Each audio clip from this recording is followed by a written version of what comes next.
जोशी एवं सभी उपस्थित अतिथिगण, आज मैं बी.डी. पांडे स्मृति व्याख्यान माला के प्रथम व्याख्यान समारोह में उत्तराखंड सेवानिधि पर्यावरण शिक्षा संस्थान की ओर से आप सबका हार्दिक स्वागत करता हूं।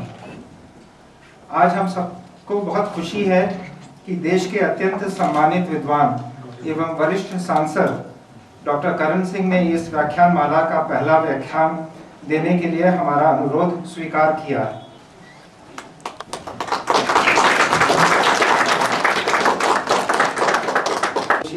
अरविंद पांडे, मृणाल पांडे जी,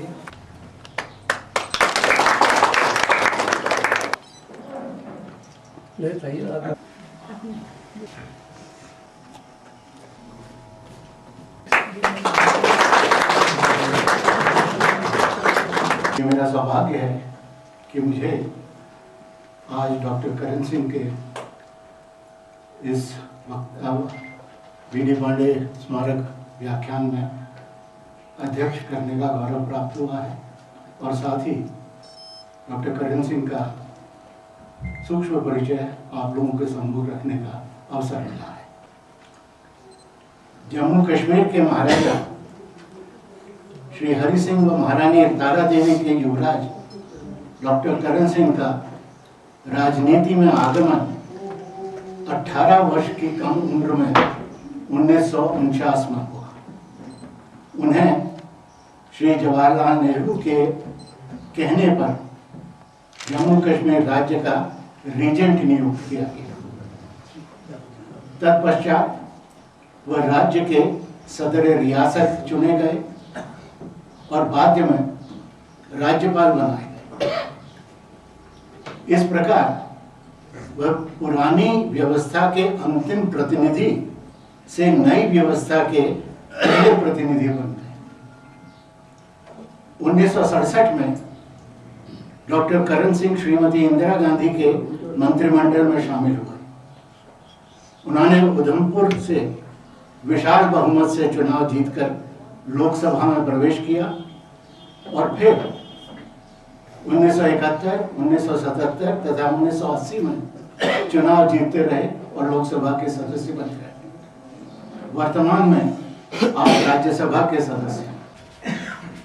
डॉक्टर करण सिंह को अनेक राष्ट्रीय व अंतर्राष्ट्रीय सम्मान प्रदान किए गए हैं, जिनमें 2005 में भारत के राष्ट्रपति द्वारा प्रदत्त उच्च नागरिक सम्मान पद्म विभूषण, देश विदेश के कई विश्वविद्यालयों जैसे बनारस हिंदू विश्वविद्यालय, अलीगढ़ मुस्लिम विश्वविद्यालय, वेंकटेश्वर विश्वविद्यालय, टोक्यो के सोका विश्वविद्यालय द्वारा दी गई मानद उपाधियां शामिल हैं।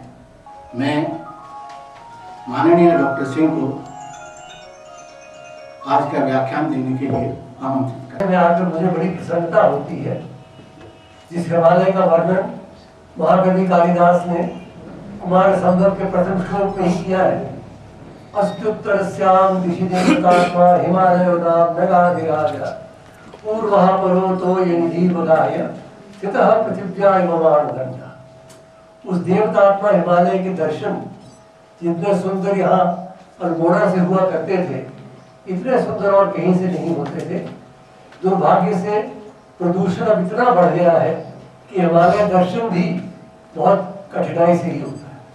हम सोच रहे थे कि यहाँ आके मार्च के महीने में हमें हिमालय के दर्शन होंगे, लेकिन अब दिखते नहीं है क्योंकि प्रदूषण दिन प्रतिदिन बढ़ता जा रहा है। दुर्भाग्य है।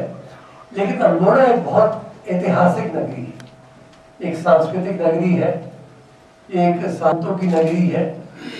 यहाँ बहुत प्रतिष्ठित व्यक्ति रहे हैं। यहाँ के बहुत प्रतिष्ठित लोग भारतवर्ष में उन्होंने अपना नाम कमाया है। यहाँ स्वामी विवेकानंद आए, गुरुदेव रविंद्रनाथ ठाकुर आए, गांधी जी आए, पंडित जवाहरलाल नेहरू जिन्हें हम अपना राजनीतिक गुरु मानते हैं, वो यहाँ कारावास उनको मिला था, जेल में रहे थे। इस प्रकार से यहाँ बहुत सारे लोग आए और बड़ी प्रतिष्ठा के लोग यहाँ रहे। मैं यहाँ हर वर्ष आता था। जब यहाँ श्री कृष्ण प्रेम निर्दोला में उन्होंने अपना आश्रम बनाया था और श्री माधव आशीष, तो तो 1957 से लेके हर साल मैं यहाँ गुप्त रूप से आता था और यहाँ से गुजरते हुए मिर्तोला चला जाता था। यहाँ डॉक्टर बोशी सेन और बोधी भी रहती थी, गर्टरूड हैमिल्टन सेन, उनको भी मिल के जाते थे। उनका यहाँ कुंदन हाउस है, उसमें वो रहा करते थे। तो यहाँ भी कई बार मैंने रातें गुजारी। तो अल्मोड़ा के साथ मेरे बड़े सुखद संबंध रहे हैं और मैं सर्वप्रथम तो अल्मोड़ा के नागरिकों को मैं नमन करता हूँ। आप इतने अच्छे स्थान में रहते हैं, आपको बधाई है। और आज का अवसर भी महत्वपूर्ण है। ललित ने जब मुझे डॉक्टर वीडी पांडे स्मारक भाषण देने के लिए यहाँ निमंत्रित किया तो मैंने सहर्ष स्वीकार किया, क्योंकि जब मैं इंदिरा जी के मंत्रिमंडल में 10 वर्ष रहा, उनमें से 5 वर्ष कैबिनेट सेक्रेटरी पांडे जी थे 1977 तक, और वे बहुत महत्वपूर्ण वर्ष थे।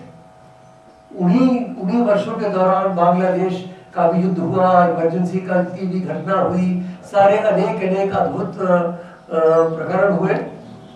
लेकिन पांडे जी की जो राय और जिस प्रकार से पांडे जी कैबिनेट सेक्रेटरी होते हुए हमारे कैबिनेट का सारा कार्य चलाते थे, वो बहुत ही प्रशंसनीय है।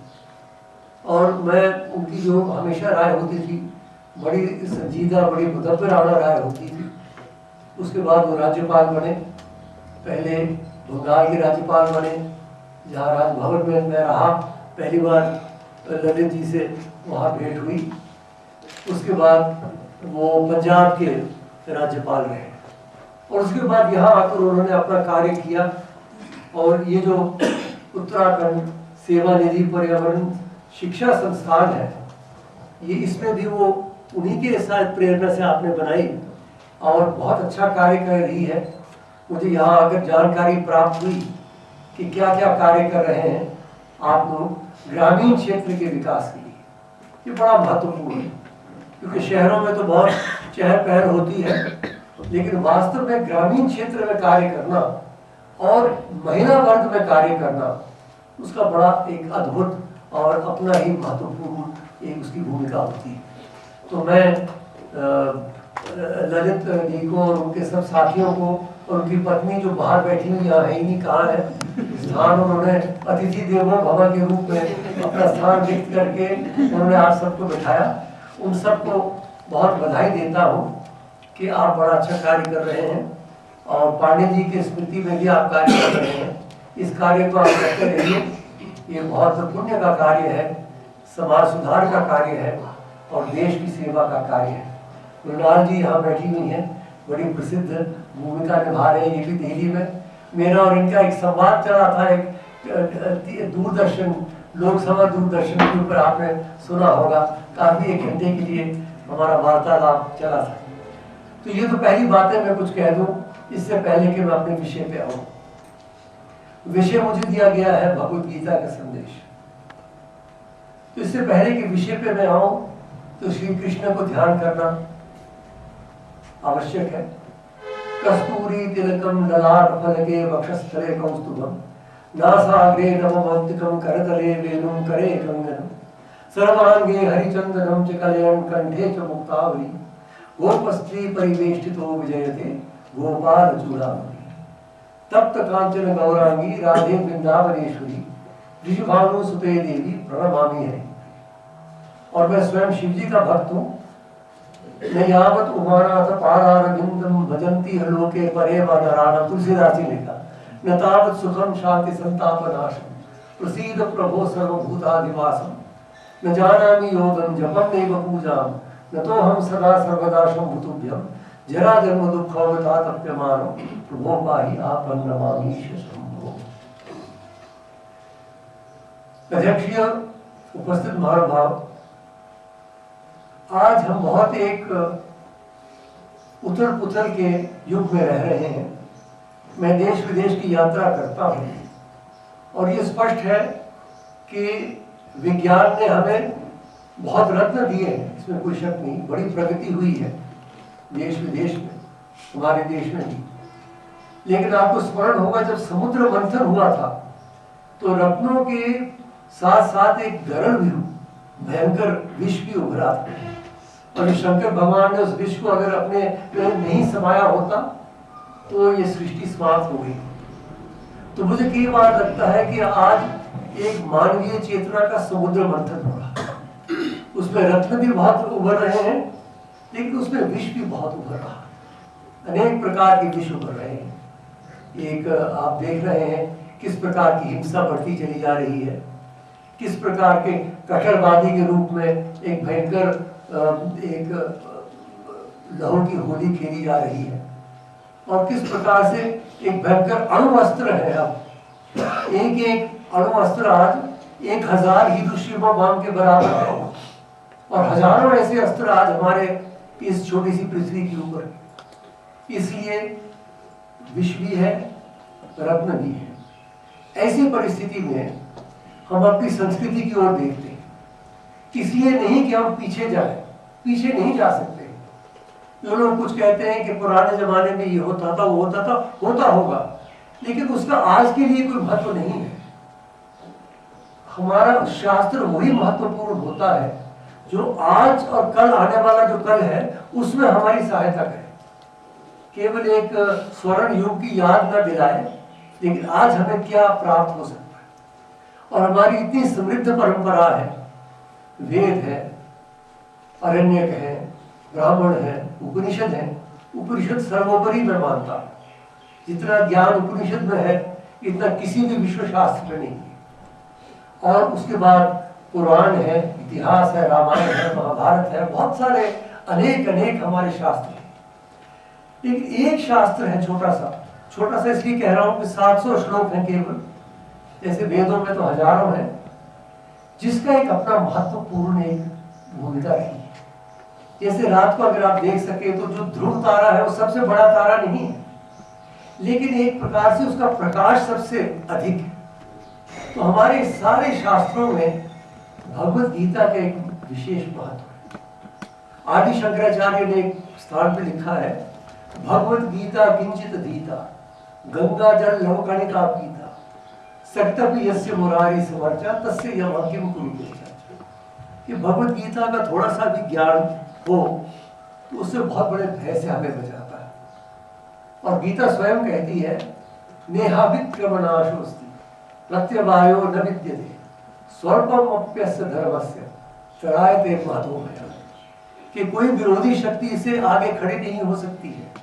इसका थोड़ा सा भी स्वल्पम अप्यस्य धर्म, इस थोड़ा सा भी धर्म हो, चरायते महतो भया, एक बहुत बड़े भय से हमें बचाता है।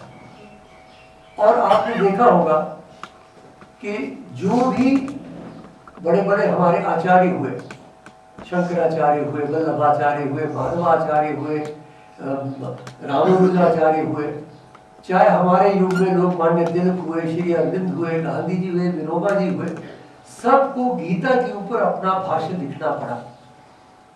कोई भी अगर संत उभरा तो जब तक प्रस्थान त्रयी के ऊपर वो नहीं लिखते हैं। हमारे वेदांत के 3 स्तंभ हैं, उपनिषद है, वो स्मृति प्रस्थान, श्रुति प्रस्थान है, गीता स्मृति प्रस्थान है, और ब्रह्म सूत्र जो है वो तर्क प्रस्थान। इन तीनों के ऊपर उनको टिप्पणियां लिखनी पड़ती। और गीता क्योंकि सबसे एक संक्षिप्त शास्त्र है, इन सब महानुभावों ने गीता के ऊपर अपनी अपनी अपनी टिप्पणी लिखी है। इसलिए बड़ा कठिन हो जाता है वो गीता के संदेश को अगर अभिव्यक्त करना हो तो किसकी विचारधारा हम लें। मैं सबसे पहले तो आपके सामने 4 मुद्दे रखना चाहता हूं कि गीता का इतना महत्व क्यों है। पहला मुद्दा तो ये है कि गीता एक संघर्ष का शास्त्र है, और आज हम एक संघर्षमय परिस्थिति में अपने आप को पाते हैं। उपनिषद का वातावरण बिल्कुल विभिन्न था। वहां तो शांत वातावरण में गुरु बैठते हैं, शिष्य बैठते हैं, परस्पर वाद होता है, प्रश्नोत्तरी होती है। हमारा सारे शास्त्र जो है प्रश्नोत्तर के ऊपर निर्भर है। उपनिषद भी, गीता भी प्रश्नोत्तरी है, लेकिन गीता का वातावरण आप देखिए, वहां से सेनाएं दोनों एक दूसरे के सामने खड़ी हैं, शंख बजना शुरू हो गया है, पक्षपात आरंभ होने वाला है, और ऐसी संघर्षमय परिस्थिति में गीता का संदेश हमारे सामने आता है। और इसलिए मुझे लगता है कि आज का मानव जो है वो संघर्षमय परिस्थिति में अपने आप को पाता है, इसलिए संघर्ष शास्त्र उसके लिए बड़ा महत्व रखता है। और जब कृष्ण कहते हैं तस्मात् उत्तिष्ठ कौन्तेय युद्धाय कृत निश्चय, युद्ध के लिए तैयार हो जाओ, केवल भौतिक युद्ध नहीं है ये केवल युद्ध नहीं है कि पांडवों का और कौरवों का, ये हमारे भीतर युद्ध चल रहा है। याद रखिए, कुरुक्षेत्र केवल एक हरियाणा में मैदान नहीं है, कुरुक्षेत्र हम आपके सबके बीच में आसुरिक और दैविक शक्तियों का परस्पर युद्ध चल रहा है। और ऐसी परिस्थिति में कृष्ण कहते हैं तस्मात् उत्तिष्ठ कौन्तेय युद्धाय कृत निश्चय। तो मुझे लगता है कि ये कारण है, पहला कारण कि गीता हमारे हृदय को स्पर्श करता है, क्योंकि हमारी परिस्थिति आज हम शांत परिस्थिति में नहीं है। कहीं भी आप दुनिया में चले जाइए, संघर्ष ही संघर्ष। दूसरी बात मुझे लगता है गीता इसलिए महत्वपूर्ण है कि गुरु का विलक्षण स्वरूप है गीता में। हमारे हर एक शास्त्र में गुरु का महत्व है। अखंड मंडलाकारं प्राप्तं येन परात्मं तत्पदं दर्शितं येन तस्मै श्री गुरुवे नमः। अज्ञानतिमिरान्धस्य ज्ञानाञ्जनशलाकया चक्षुरुन्मीलितं येन तस्मै श्री गुरुवे नमः। तो गुरु का बड़ा महत्व है। हर उपनिषद में आप देखें गुरु है, लेकिन भगवत गीता में गुरु स्वयं भगवान श्री कृष्ण आए। और भी बहुत बड़े बड़े गुरु उपनिषद के हुए हैं, याज्ञवल्क्य हुए हैं, जनक हुए हैं, अंगिरस हुए हैं, श्वेताश्वत हुए हैं, लेकिन गीता के गुरु जो हैं वो भगवान स्वयं भगवान श्री कृष्ण है। उनके आप किसी स्वरूप में देखिए, एक प्रकार से देखा जाए तो उनको परब्रह्म स्वरूप मानते हैं। तमेव भाति मनोभाति सर्वम तस्य भाषा सर्वमिदं विभाति। एक स्वरूप पे आप देंगे तो विशाल रूप दर्शन है, विराट रूप। लेकिन गीता में महत्व ये है कि वो सारथी बन के आए। आमतौर पे आप ये देखेंगे कि जो रथी होता है वो प्रमुख होता है, सारथी उसके अधीन होता है। लेकिन गीता में स्वयं कृष्ण सारथी बन के आए, अर्जुन के मित्र के रूप में आए, इसलिए बड़ा महत्व है। ये केवल कहीं अदृश्य ऊपर बैठे हुए वहां से देववाणी नहीं है, ये बिल्कुल हमारे साथ, हमारे संघर्ष के रथ में हमारे साथ बैठे हुए। और इसलिए दूसरा महत्वपूर्ण ये मुद्दा है, ये कारण है कि गीता में गुरु का विलक्षण स्वरूप श्री कृष्ण स्वयं गीता है। तीसरी बात है जो गीता इतना महत्वपूर्ण है, वो है गुरु शिष्य की परस्पर संबंध।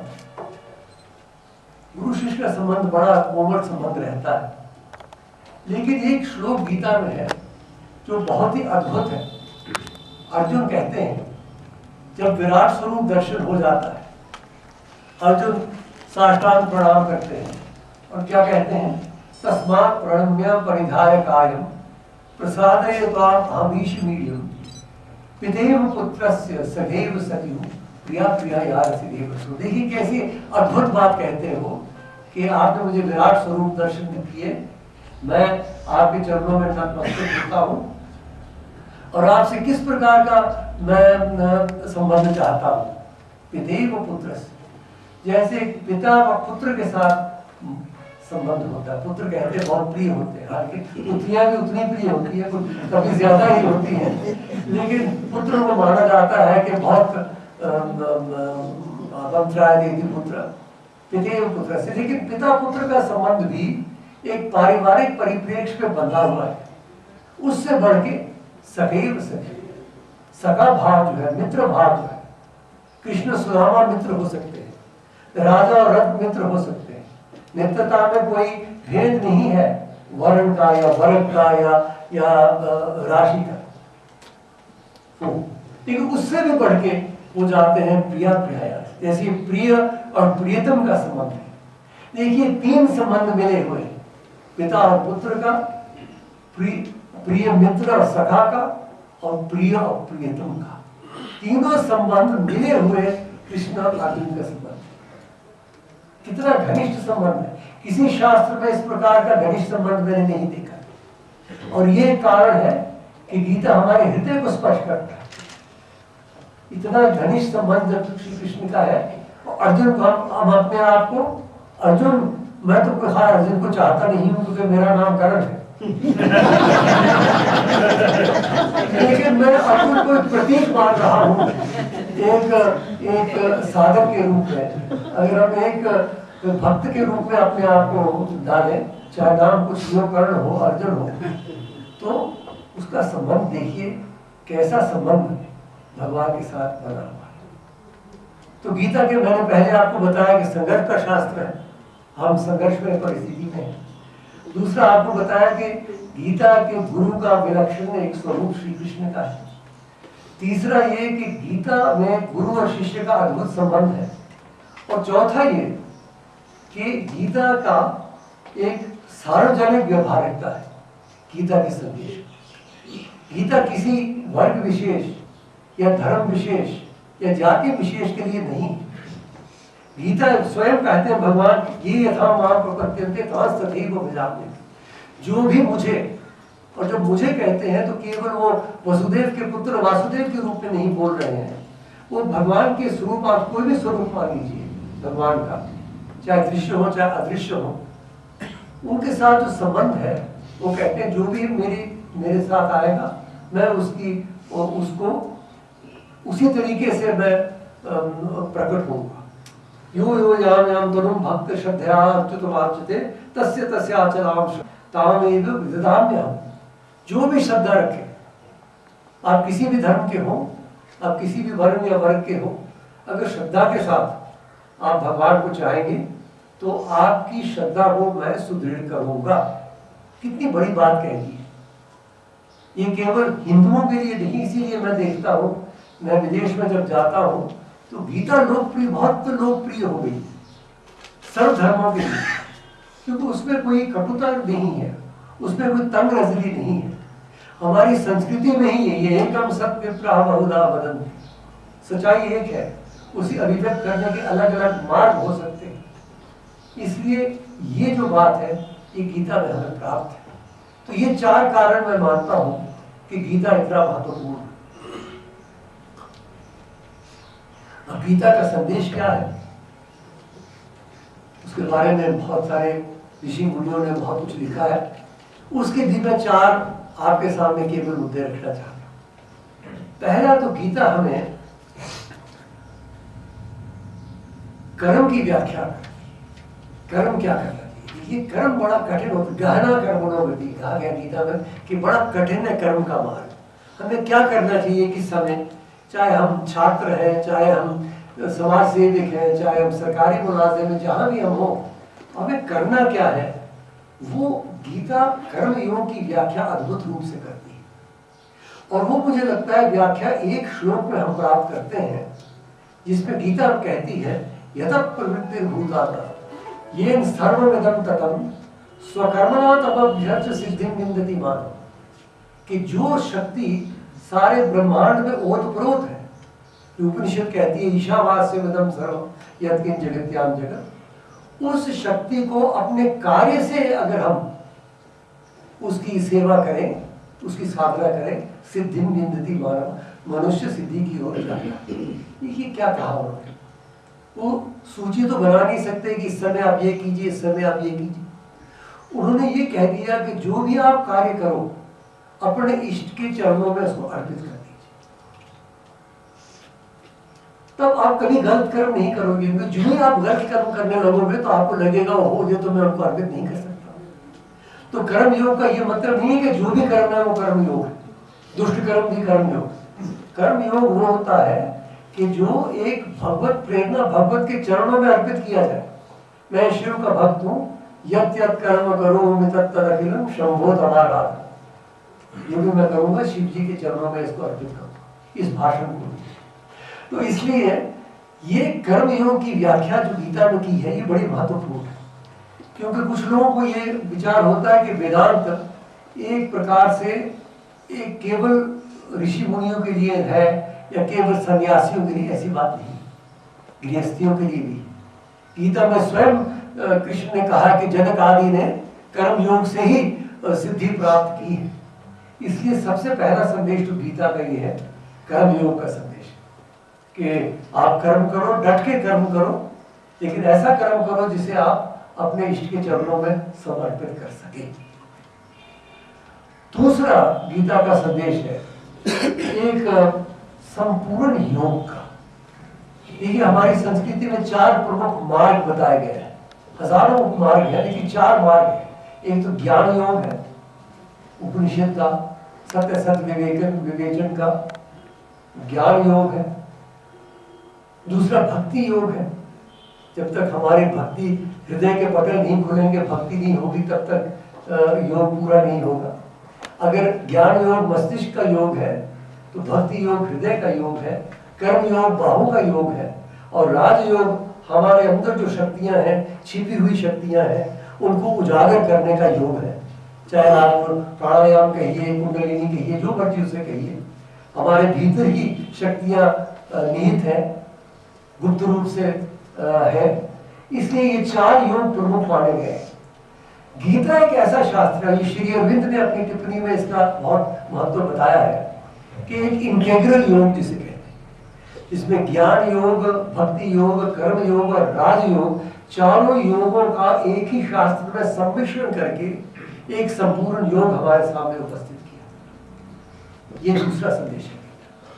और आज के युग में मैं आपको ये मेरी जो विचारधारा वो ये है कि हमको चारों योग की आवश्यकता है। अध्यक्ष, घोर कलियुग है, इसमें एक योग नहीं चलेगा।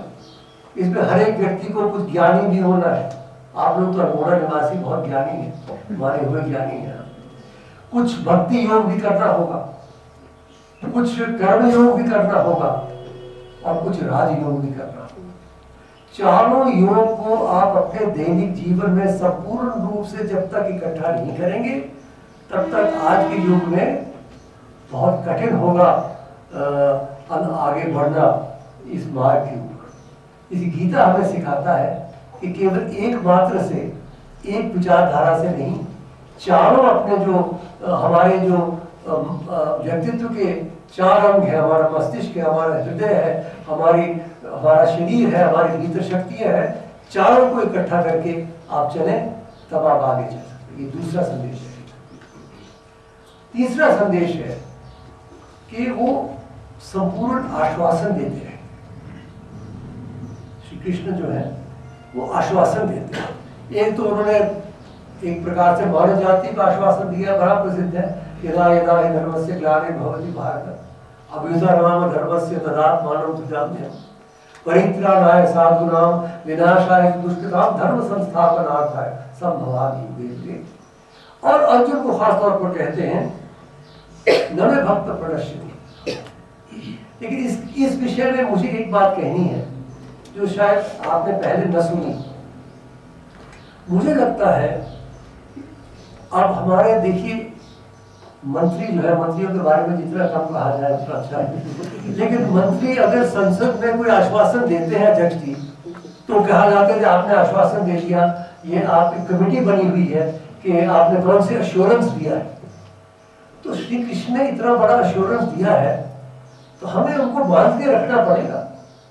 कहते तो है यदा या है धर्मस्य, लेकिन इसमें मुझे गालिब का एक शेर याद आता है कि हमने माना कि गाफुर न करोगे, लेकिन हमने माना कि गाफुर न करोगे, लेकिन खाक हो जाएंगे हम तुमको खबर होने लगे। और वो कब तक अपनी बांसुरी बजाते रहे, यहाँ हम सब नष्ट होते जा रहे हैं।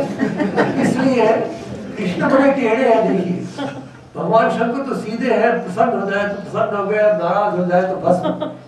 लेकिन भगवान कृष्ण खड़े भी टेढ़े होते हैं, वो सीधे खड़े भी नहीं होते। तो बड़े बड़े वो है, चालाक है, इसलिए उनको बांध के रखना है हमने। तो वो जो ये जो देते हैं हमें आश्वासन, उनको बांध के रखना है। और अरविंद ने लिखा, श्री अरविंद ने, कि अगर यहाँ से हमारी चेतना उभरे सच्चे दिल से, तो उनको बांधा जा सकता है। इसलिए तीसरा संदेश ये है कि भाई उन्होंने आश्वासन तो दिया, लेकिन उस आश्वासन पर वो खरे उतरेंगे या नहीं, ये हम पर निर्भर है। मैं ये मानता हूं कि अगर हमें भगवान की आवश्यकता है तो अध्यक्ष जी भगवान को भी हमारी आवश्यकता है। ये तो कृष्ण के यहाँ सुदर्शन चक्र था, चला लेते, समाप्त कर लेते युद्ध को। क्यों अर्जुन के पीछे पड़े रहे? उठो भाई उठो, तस्मात् उत्तिष्ठ कौन्तेय, मैंने पहले ही मार रखे हैं सारों को, उठो, भगवान का वास्ता है, खड़े हो जाओ। क्यों? क्योंकि ये दैविक जो नक्शा है वो तब तक पूरा नहीं होगा मुराद जी जब तक मानवीय चेतना सुनेगी। ये बात आप जरा इस पे जरा विचार कीजिए जो मैंने कहा। हम कोई खाक धूल नहीं है कि यहाँ वहां चले, यहाँ से उठ जाए, वहां से चले वहां उठ जाए। हमारी चेतना की नियत हमारे अंदर वो देवत्व का एक प्रकाश है। ईश्वर सर्वभूतानां हृदयेषु तिष्ठति भगवान ने कहा है। तो वो हमारे अंदर इतनी शक्ति है, जब तक हम सहयोग नहीं देंगे तब तक ये कार्य कृष्ण का भी पूरा नहीं हो सकता। ये बड़ी महत्वपूर्ण बात है और गीता में बहुत स्पष्ट है। ये तो हमें शक होता है कि क्यों अर्जुन के पीछे इतना पड़े हुए खड़े, क्योंकि उनको आवश्यकता थी मानवीय चेतना की। और चौथा मैं बताऊं अंतिम, पहला मैंने बताया कर्म की व्याख्या, दूसरा एक संपूर्ण योग, चारों योग को सम्मिश्रण, तीसरा एक संपूर्ण आश्वासन और अंत में संपूर्ण समर्पण। अंत में जब सारी गीता समाप्त हो जाती है, जब सारे प्रश्न उत्तर हो जाते हैं, तो अंत में कृष्ण स्वयं श्लोक बोलते हैं। वो प्रश्न के उत्तर में नहीं, अपनी तरफ से क्या कहते हैं वो अंत में, सर्व धर्मान परित्यज्य माम एकम शरणं व्रज अहं त्वा सर्व पापेभ्यो मोक्षयिष्यामि मा शुचः। अंत में कहते हैं सब धर्मों को छोड़ दो। धर्म धार्यति, धर्म तो धारण करता है। कुछ लोग समझते हैं कि उनका धर्म उनको धारण करेगा, कुछ लोग समझते हैं कि राजनीति उनको धारण करेगी, कुछ लोग समझते हैं कि उनकी विद्वता जो है उसको धारण करेगी। अंत में ये कोई चीज धारण करने वाली नहीं है।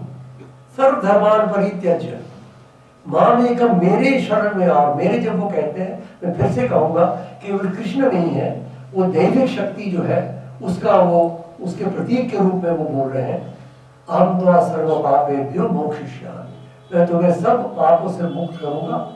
मा शुचः, कि जो दो शब्द अंत में है गीता के, डरो नहीं। मुझे लगता है सारा गीता का सार इसमें है। आज सब हम भयभीत हैं वृद्धावस्था से। मृत्युंजय महादेव त्राहि मां शरणागतम, जन्म मृत्यु जरा रोगी पीड़ितम कर्म बंध नहीं। कोई बीमारी से डरता है, कोई मृत्यु से डरता है, कोई किसी और चीज से डरता है। अंत में गीता कहती है कि अगर मेरे शरण में तुम आओगे तो डरने की कोई आवश्यकता नहीं। भगवान शंकर भी निखिल भय हरम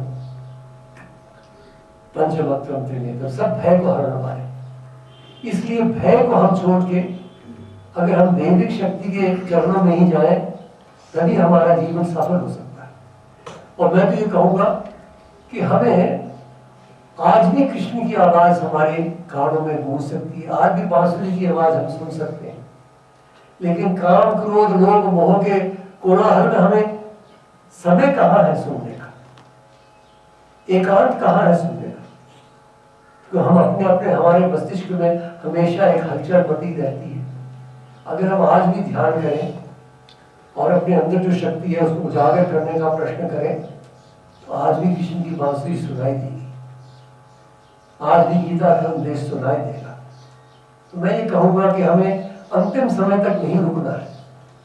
न जाने अंतिम समय में कहाँ हो, आईसीयू में हो, कहाँ हो, हम बोल सके न बोल सके। इसलिए मैं ये अपना संक्षिप्त भाषण एक और श्लोक से समाप्त करूंगा, जिसमें हम कृष्ण से प्रार्थना करते हैं कि आज ही हमारी चेतना को अपनी चेतना में ले लीजिए। अंतिम समय न जाने हम बोल सके न बोल सके, क्या परिस्थिति हो, आज ही कृपा कीजिए। कृष्ण त्वदीय पद पंकज पंजरांते अद्यैव मे विशतु मानस राजहंसः प्राण प्रयाण समये कफवाति पित्ते कंठावरोध दग्धौ स्मरणं भवतस्ते।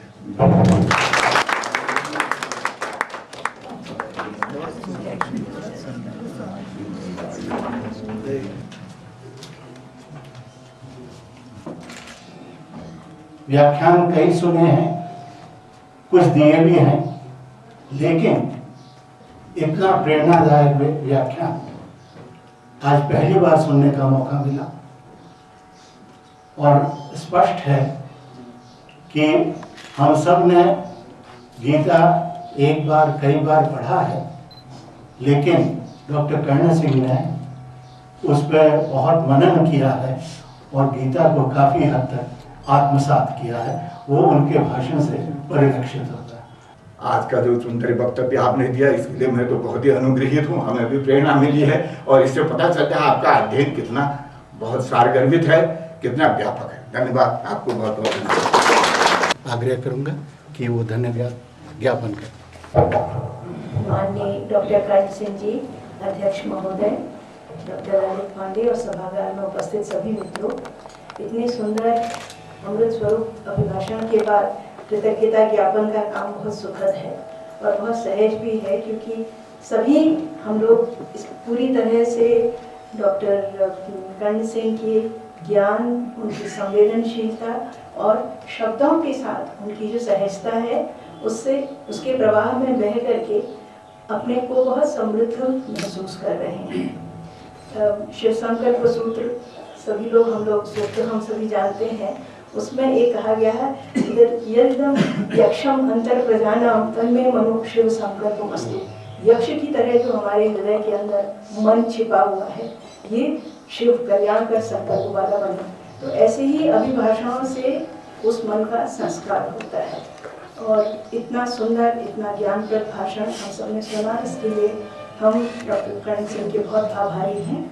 साथ ही इतने सुंदर आयोजन के लिए उत्तराखंड सेवा निधि के अहर्निश काम करने वाले जो कर्मठ कार्यकर्ता हैं वो भी हमारे धन्यवाद के पात्र हैं, क्योंकि उन्होंने बिना किसी तरह की यश कामना के, बिना किसी तरह की और कामना के सिर्फ एक अच्छा सुंदर ज्ञानप्रद भाषण शहर के अपने बंधुओं को सुनवाने के लिए जो पूरा प्रयास किया और बिल्कुल खामोशी के साथ बिना किसी को किसी प्रकार का कष्ट दिए उन्होंने काम किया।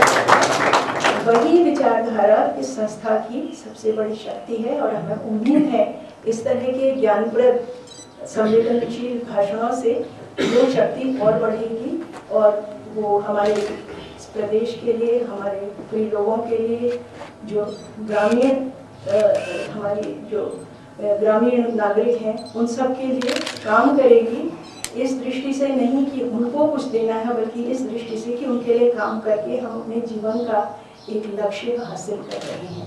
एक बार फिर आप सबको बहुत धन्यवाद और विशेष धन्यवाद हमारे सभी उपस्थित बंधु बांधवों और अल्मोड़ा के नागरिकों की ओर से हम डॉक्टर कर्ण सिंह को देना चाहेंगे, जिन्होंने अपने ज्ञान से हम सबको प्रेरित और ऊर्जावान बनाया।